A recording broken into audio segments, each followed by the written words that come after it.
Normally you're collecting data for one particular purpose, but there's all kinds of other value that can come out of that initial data collection.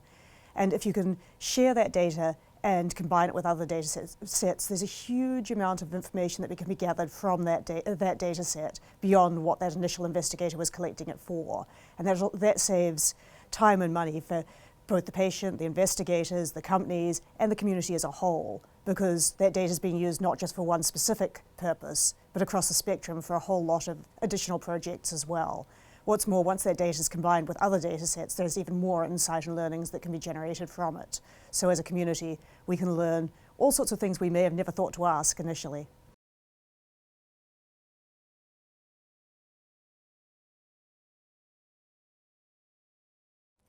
So Friedreich's ataxia is a very rare neuromuscular disease, and as such there are very limited numbers of patients across the US and indeed in the world. So even more than in other diseases, in rare diseases, every single point of data and data on every single patient is of huge value.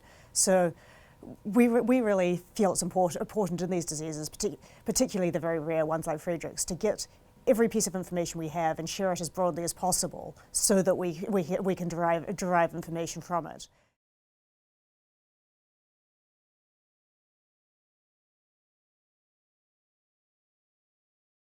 We at CPath partnered with the Friedreich's Ataxia Research Alliance to bring in what data that's being collected in clinical trials in the disease, as well as a large natural history database that FARA has been collecting through the years.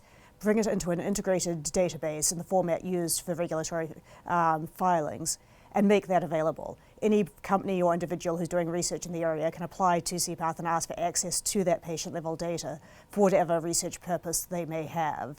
And we launched this database less than a month ago, and there have been several inquiries already from companies who are really interested in understanding how the disease progresses, what endpoints to use in their clinical trials, and essentially how to develop clinical trial protocols that are as informative as possible in what is essentially going to be a limited patient population, which is limited by the size of the disease.